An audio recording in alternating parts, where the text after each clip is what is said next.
Boa noite, pessoal. Eu hoje coloquei nos meus stories, lá no Instagram, uma caixinha perguntando se as pessoas tinham interesse de ouvir falar uma análise ou, né, algum tipo de review sobre uma série que vem causando, né, um certo frisson ao redor do mundo. Essa série se chama Round Six. Já viram? Então, na verdade, se a gente olhar no YouTube, se a gente olhar no Instagram, vários profissionais, principalmente da área da psicologia, como eu, estão fazendo algum tipo de análise. Análises muito bacanas, sensacionais. E eu acho esse movimento muito interessante, né? Porque você vai ter a oportunidade, na medida em que você vai acessando essas mídias, você tem a oportunidade de ver vários pontos de vista. Porque, na verdade, quando um filme, uma série desse calibre, né, com essa proposta é lançado, a ideia é essa. A ideia é fazer as pessoas pensarem, a ideia é fazer com que as pessoas se mobilizem em torno. Então, quanto mais visões, quanto mais análises saírem sobre a série, mais interessante fica para todos nós. A gente ganha muito com isso. Então, eu escolhi fazer um tipo de análise, espero que vocês gostem, um pouco diferente de algumas que eu vi.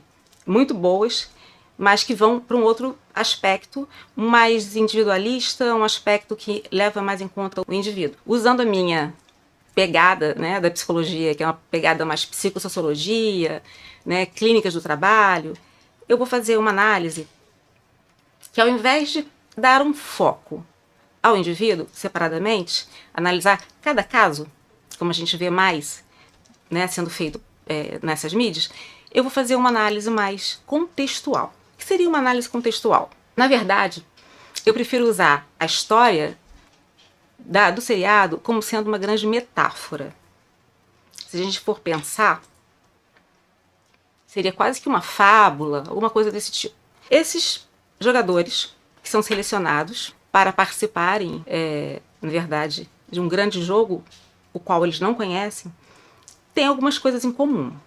Eles foram selecionados diante das suas condições de vida. Na maior parte dos casos, para não dizer em todos os casos, condições precárias, condições de precariedade. Pegando o próprio protagonista, né, ele, logo nas primeiras cenas, a gente vê a precariedade na qual ele está submerso. E os outros também vão ter suas histórias brevemente contadas logo no início da série, que também remetem a uma questão de precarização ou precariedade das suas condições de vida. Seja por questões de endividamento, seja por questões de desemprego, ou seja, pessoas que estão, de alguma forma, precisando ganhar dinheiro para resolver problemas. Então, a questão econômica, ela está, vamos dizer assim, servindo como um pano de fundo importante para a gente fazer uma análise da série. Pegando como então uma grande metáfora, como eu disse, por que essa série está causando tanto frisson? O que ela teria de especial que está fazendo com que as pessoas falem tanto sobre, as pessoas comecem a assistir, ouve um falar, ouve outro falar, e o Instagram bombando, né, sobre isso, o Instagram falando mais sobre a série? O que seria? O que ela tem de especial? Eu diria que ela não tem muita coisa de especial, não. Alguns clichês, inclusive, recheiam os capítulos. Porém, eu teria uma hipótese para essa comoção, essa necessidade das pessoas verem, falarem, discutirem sobre o que está sendo mostrado ali. Eu tenho uma hipótese que é a seguinte: fala muito da gente, fala muito da nossa vida, fala muito da nossa história na contemporaneidade, que a gente está vivendo hoje. Então, como eu estava falando no início, se essas pessoas que foram recrutadas, vamos dizer assim, né, foram selecionadas, estão, de alguma forma, vivendo algum tipo de precariedade nas suas condições de vida, ou seja, pessoas que precisam ganhar dinheiro para resolver problemas, a gente já está de cara indo, né, fazendo uma análise do ponto de vista econômico, social, que rodeia essas pessoas. Quando eu falo de uma metáfora, eu quero dizer que a gente pode usar isso como uma reflexão sobre a nossa própria realidade. Então, eu acho que mexe muito com as pessoas, né? Mexe bastante com o imaginário das pessoas que assistem, porque, de certo modo, muita gente se vê retratada ali. Ou vê alguma história que sabe de alguém próximo, de alguém que conhece, o que ouviu falar, ou seja, o que viu nos jornais, né? O que viu em outras séries, inclusive ou filmes, a história está retratada, muito bem retratada ali. Eles trabalham bem com essa metáfora. Tá? Eu falei que tem vários clichês em alguns capítulos, porém eu diria que ela é uma série bem pensada, é uma série que convida a reflexão. Né? A gente não pode querer também uma obra-prima. Ela não é uma obra-prima. A gente não pode nem categorizar assim. Mas é assim, um trabalho muito bom e um trabalho que dá condições para que a gente faça vários tipos de análise. Começando essa análise, como eu disse, pelo ponto de vista econômico e social, pelo contexto no qual os 3 finalistas do jogo, vamos pegar os 3 personagens, que eu diria principais, que na verdade também giram em torno de um personagem. Eles estão vivendo circunstâncias de desprestígio social, né, eu diria. Estão praticamente à margem da sociedade. Se a gente pensar em termos de honra, né, em termos de status social, eles têm isso bastante diminuído, bastante encolhido, né, quase invisível. Se a gente pensar nas primeiras cenas do protagonista, são cenas que revelam uma certa invisibilidade dessa pessoa. Né? Sem trabalho, ele foi demitido, ele tinha um trabalho na indústria automobilística, ele assiste a morte de um amigo, coisa que ele vai revelando aos poucos em alguns episódios como sendo marcante, como sendo um trauma, como ele chama. Ele viu um amigo morrer e ele foi demitido durante um movimento dessa empresa de demissão em massa.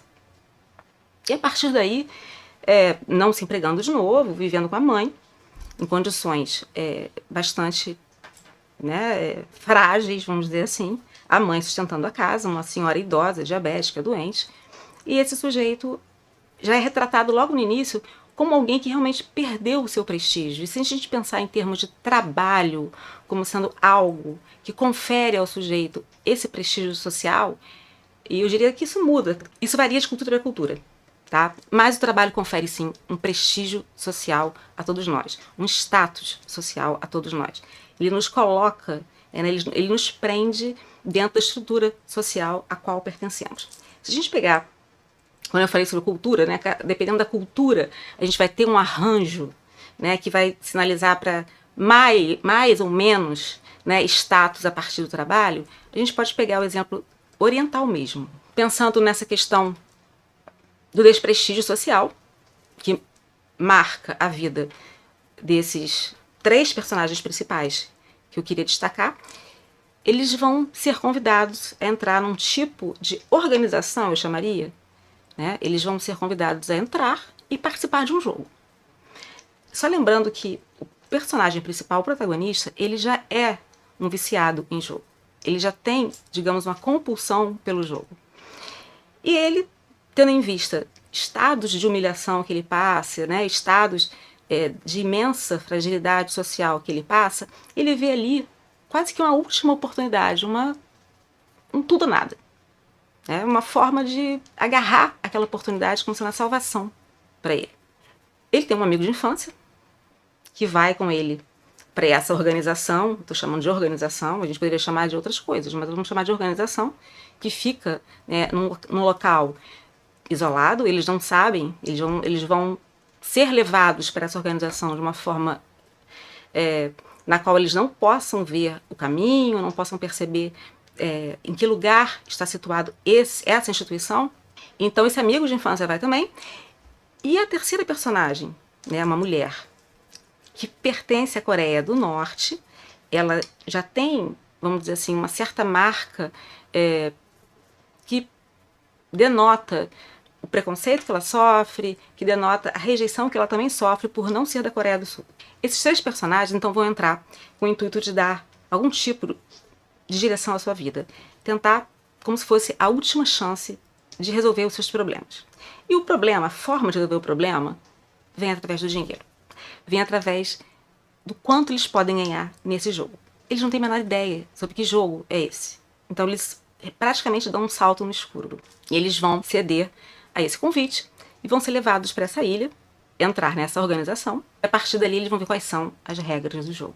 Então, falando do protagonista, Gi-han, ele, como eu já falei, é um personagem que é bem trabalhado no início da série a sua situação social, ele não consegue mostrar para a própria filha, né, que ele tem um valor naquela sociedade, ele passa por situações de humilhação e uma certa dificuldade mesmo dele se aproximar dessa filha, devido à tamanha vergonha que a falta do poder econômico, a falta de ter, né, um status social, leva esse homem a ter uma dificuldade de se mostrar diante dessa filha. Então, é um relacionamento complicado com essa filha e com a mãe também. É uma mãe que tem que trabalhar, doente, para sustentar a casa. Então, o Guihan, nosso protagonista, vamos dizer assim, né, um personagem que tem realmente o peso de protagonista da série, ele vai dar o salto dele no escuro e ver se ele resolve todos os problemas dele com os agiotas. Ele está sendo ameaçado de morte. Ele resolve todos os problemas dele a partir dessa investida, né, ou desse investimento num jogo que possa lhe render dinheiro suficiente para isso. Sintetizando, o Guihan é esse personagem central, que a gente está chamando de protagonista, que vive uma situação de extrema fragilidade diante da família, tanto como pai quanto como filho. A gente já falou sobre isso. E um outro detalhe importante sobre esse personagem, o vício no jogo, a compulsão pelo jogo. Não é explorado no início muito sobre como começa, de onde vem essa compulsão, quais os motivos que possam ter deflagrado, embora a gente saiba que os motivos são muitos e de diferentes fatores. Esse comportamento, eu poderia dizer que é um comportamento compensatório desse personagem em relação à vida. Então é como se o jogo preenchesse um espaço, preenchesse um vazio existencial deixado pelo trabalho, deixado pela família, deixado pelo próprio prestígio social, como eu venho dizendo. Então ele está em extrema fragilização quando ele entra na competição. O segundo personagem que eu estou destacando aqui é o amigo do Guihan, de infância. Eles brincavam juntos na rua, foram criados juntos, as mães trabalhavam juntas. Só que esse amigo, vamos dizer assim, era o amigo que deu certo, o amigo que passou em primeiro lugar na universidade, o amigo que se tornou um grande executivo. Ele é admirado naquela comunidade, ele é admirado naquele bairro. E a mãe mostra uma cena muito comovente, inclusive, que a mãe está elogiando, a mãe fala para uma outra pessoa, né, para uma outra senhora, o quanto ela se orgulha do seu filho. E nesse momento a polícia chega procurando por ele. E a polícia pede que ela incentive seu filho a se entregar. Então, nesse momento é que essa mãe vai perceber que há algo errado com esse filho, que era um exemplo naquela sociedade. Terceira personagem, a jovem que vem da Coreia do Norte, como eu já disse no início, que sofre uma certa rejeição social por ser advinda de um outro contexto social, bastante diferente do que é vivido na Coreia do Sul. Ela já é vista, né, de uma forma que a discrimina, né, que a coloca à margem da sociedade. E a forma que ela arranja de sobreviver naquele meio é viver de pequenos golpes, pequenos roubos. Ela traz um sonho, que é buscar a mãe, que está na Coreia do Norte, comprar uma casa e vir a morar com essa mãe e o irmãozinho caçula que está no orfanato. Então, o grande, vamos dizer assim, desejo dessa moça, dessa jovem, era ter uma coisa bastante comum, uma coisa bastante, vamos dizer assim, que remete, né, a um desejo familiar. Então ela também vai tentar, através desse jogo, através dessa disputa, ter o dinheiro suficiente para comprar essa casa e poder ter a sua família de volta morando junto. Então eu diria que existe uma corrosão aí desse caráter, né, um caráter que já está propenso, vamos dizer assim, a admitir algumas disfunções de comportamento, né? Alguns comportamentos que nós diríamos não muito aceitáveis, né? Que seriam desviados, né, numa sociedade. Então vou fazer algumas falas rápidas, para não ficar muito grande esse vídeo, sobre o que acontece, resumidamente, com esses jogadores que estão junto de outros tantos, que também aceitam, provavelmente, muito provavelmente por motivos bem parecidos, estão lá por dinheiro. Eles se encontram num ambiente, né, com bastante gente, muitas pessoas querendo ganhar aquele dinheiro, aquela quantia, só que eles não sabem quais são os tipos de jogos, que tipo de disputa, ou de campeonato, que a gente poderia dizer, que vai ser que vai acontecer nesse ambiente. Eles não sabem. Então, como eu disse, um salto no escuro. Eles, no primeiro momento, no primeiro jogo, eles percebem que as pessoas que não conseguem alcançar o objetivo do primeiro jogo, elas são mortas. Mortas e retiradas do mapa. Somem do mapa. E aí a gente começa a ver aquelas cenas muito, né, eu acho cenas muito fortes. Não acho que seja uma série tranquila de se ver do ponto de vista das cenas, né, do tanto de sangue, da forma como tratam os mortos. Eles colocam os mortos nos caixões e vão colocar, né, para cremar, para essas pessoas sumirem do mapa. Eles veem, eles assistem isso pela primeira vez. Esse confronto, esse primeiro confronto, leva esses personagens e mais os outros que estão juntos, uma grande parcela de outros que estão juntos, a pensar em desistir. Eles ficam muito chocados. É uma coisa boa, né? Imagina se não tivesse ninguém chocado com isso. Mas sim, a grande maioria, não é a grande maioria, mas metade das pessoas consegue pedir para sair. Interessante porque o líder dessa comunidade, dessa organização, enfim, ele usa uma palavra muito interessante. Ele fala: a democracia vai prevalecer. Então, nós vamos acatar o que os votantes desejaram. Se desejam sair, eles vão sair. É interessante usar essa palavra democracia, né? Então, quando eu falo que é uma metáfora, quando eu falo que remete muito à questão, né, do contexto sociopolítico, econômico, dessas pessoas e como isso funciona, na verdade, nos tempos modernos, eu acho interessante a palavra que ele usa. Então, eles não estão ali obrigatoriamente fechados, não estão presos, eles estão ali, teoricamente, por conta própria, né, por livre-arbítrio, embora a gente possa contestar muito essa versão. E assim, o grupo que decide voltar é devolvido. Essas pessoas são devolvidas literalmente, né, jogadas no chão dos seus bairros onde moram, e essas pessoas voltam a viver o seu dia a dia, o seu cotidiano. Nessa volta, eles começam a perceber, talvez de uma forma muito catastrófica, ao meu ver, que nada vai mudar, que nenhuma chance vai aparecer, e que talvez a única oportunidade que realmente eles tivessem de mudar a vida seria ficar lá, nesse local. E aí eu queria fazer uma alusão, quando eu chamo de metáfora a série, eu queria fazer uma alusão à nossa realidade sociopolítico-econômica, onde a gente vê praticamente uma dicotomia mesmo social que divide os vencedores dos perdedores. Uma expressão americana muito usada, winners and losers. O que acontece? Que explicação é dada, né, principalmente dentro da cultura norte-americana, para isso? Os vencedores, né, os winners, eles tiveram oportunidade, eles agarraram essas oportunidades, se esforçaram ao máximo e conseguiram chegar lá. Os perdedores, os losers, foram menos esforçados, não se dedicaram, não agarraram as oportunidades, se deixaram abater. Então, não conseguiram chegar lá. E a pergunta é, onde é lá? Que realidade é essa? Que lugar é esse, né? Como se fosse um pódio que é muito romantizado e que todo mundo parece perseguir o mesmo objetivo. Parece que nós estamos sempre perseguindo o mesmo objetivo, repetindo a mesma história e correndo atrás das mesmas coisas. E eu acho que nesse momento fica uma alegoria, né? Essa metáfora ela é levada a gente pensar, ela leva a gente a pensar nessa vivência nossa numa sociedade contemporânea.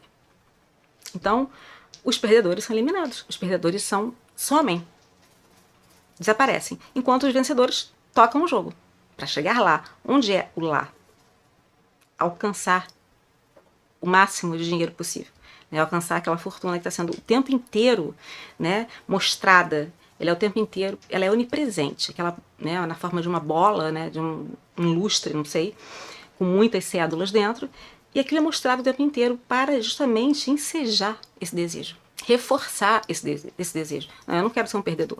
Dessa vez eu vou ser um vencedor. Então é bem interessante quando a gente faz essa, né, alusão, né, à nossa sociedade contemporânea.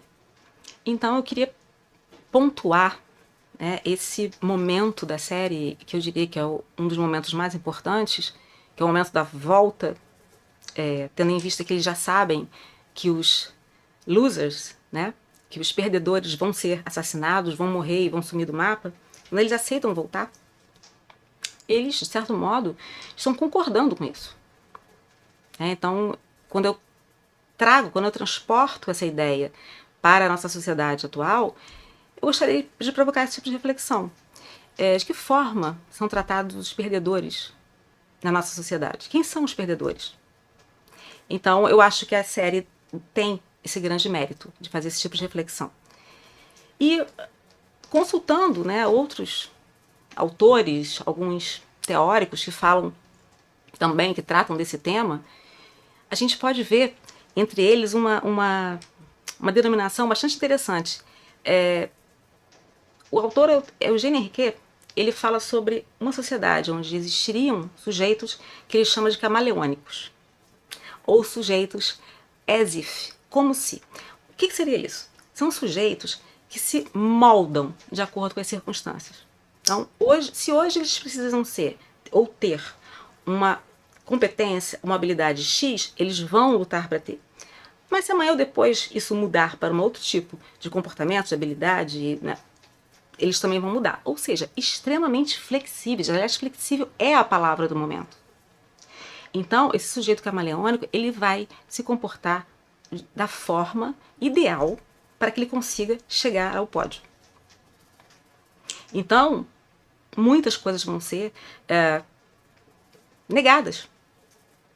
Né? Muitas coisas vão ser desprezadas. Coisas importantes, valores importantes vão ser desprezados, vão ser jogados no lixo, porque o que importa é chegar lá, o que importa é vencer. E essa metáfora, novamente, essa metáfora aparece, e eu gostaria de chamar a atenção para essa denominação do Henriquet, quando ele fala do as if, do como se fosse isso, como se fosse aquilo, ou seja, flexível, né? O camaleônico, cada hora está de um jeito. Então, reflete uma personalidade muito vulnerável, uma personalidade fluida, líquida, se a gente for citar um termo do Bauman. Então, uma personalidade que está o tempo inteiro sendo moldada ao sabor do mercado. Essa eu acho que é o grande recado, vamos dizer assim, não é grande novidade, porque acredito que outras séries e filmes já tocaram nesse assunto. Mas é talvez seja a grande mensagem que o autor, o diretor, quisesse dar. Eu chamaria vocês para uma conversa aqui nos comentários. Eu chamaria vocês para um debate. Concordam com o que eu falei? Não concordam? É assim que a gente produz conhecimento. Não repetindo coisas, mas pensando para além do que já foi dito. Dá uma curtida, deixa seu comentário e vamos continuar a nossa conversa.